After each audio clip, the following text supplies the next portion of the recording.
Once upon a time, in a small village nestled deep within the heart of Africa, there lived a princess named Adanne. She was not like any other princess. Adanne possessed remarkable strength and intelligence, but unfortunately, she also had a peculiar problem: a strong body odor that no amount of perfume could mask. This odor was so overpowering that no man dared to come near her, let alone marry her. Adanne's father, the king, was deeply concerned about his daughter's future. He had tried everything to find a suitable husband for her, but all his efforts were in vain. Suitors would arrive from far and wide, only to flee at the first whiff of Adanne's scent. Despite her predicament, Adanne remained kind-hearted and determined. She spent her days helping the villagers, tending to the sick, and protecting the weak. She had accepted her fate, believing that true love was not meant for her. One day, a neighboring kingdom sent an invitation to the royal family for a grand festival celebrating the harvest season. Adanne's father saw this as an opportunity to find a husband for his daughter.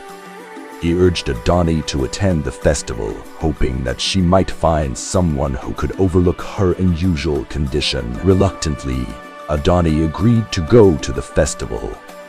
As she prepared for the journey, she couldn't help but feel a pang of sadness. She longed for companionship and love, but her cursed odor stood as an insurmountable barrier. Upon arriving at the festival, Adanne was greeted with curious glances and whispered remarks. She ignored the stares and focused on enjoying the festivities.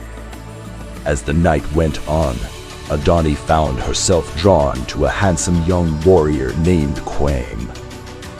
Unlike the others, Quaim seemed unfazed by Adanne's scent. They danced together under the moonlit sky, and Adanne felt a spark of hope ignite within her heart.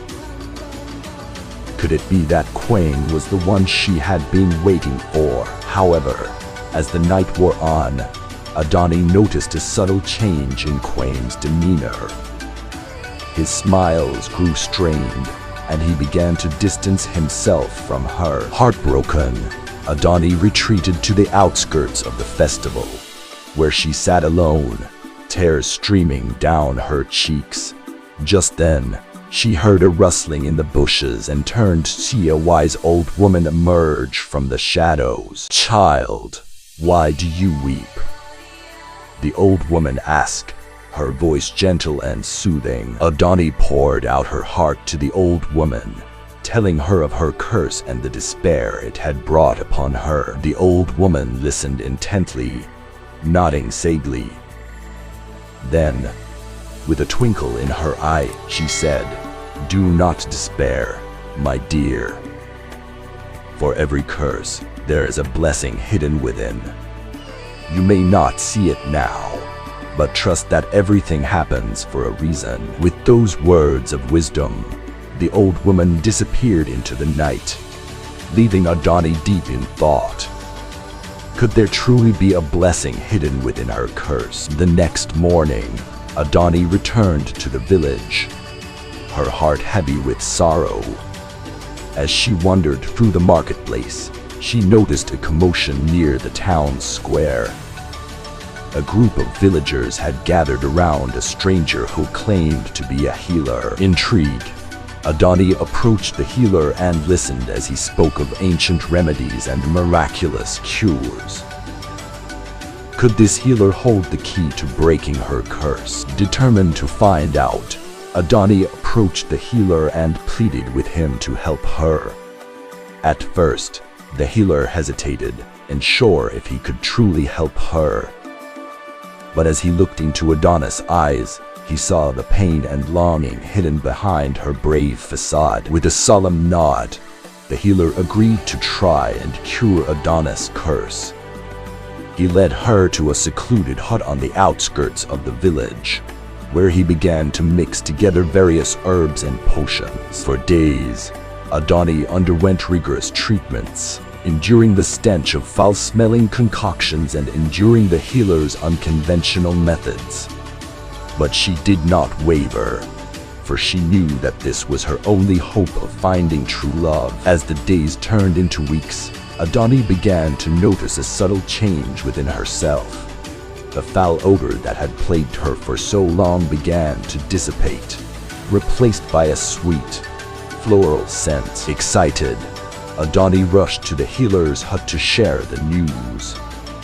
But when she arrived, she found the hut empty, with no sign of the healer anywhere. Heartbroken once again, Adanne feared that all hope was lost.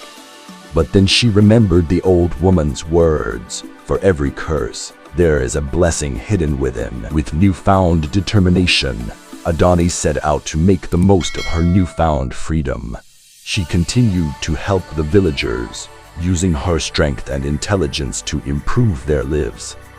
And slowly but surely, she began to gain the respect and admiration of those around her. Months passed, and Adanne's fame spread far and wide.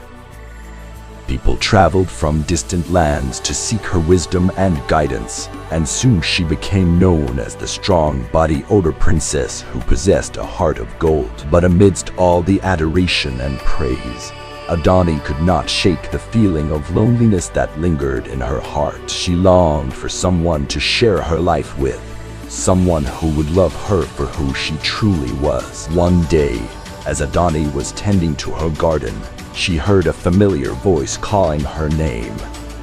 She turned to see Quain standing before her, his eyes filled with regret. "I have searched far and wide for you, Adanne," Quain said, his voice trembling with emotion. "I realize now that I was a fool to let your curse come between us. Will you forgive me?" Tears of joy streamed down Adanne's cheeks as she threw herself into Quain's arms. In that moment, she knew that her curse had been a blessing in disguise, for it had led her to the man who would love her unconditionally. And so, Adanne and Quain were married in a grand ceremony attended by villagers from near and far. As they danced together beneath the stars, Adanne thanked the heavens for guiding her on this unexpected journey of love and redemption. From that day forth, Adanne's curse was but a distant memory, replaced by the boundless joy and happiness that filled her heart. And though she may have been known as the strong-bodied Odor princess, she knew that her true strength lay not in her physical prowess, but in the love that she shared with Quain and the people of her kingdom.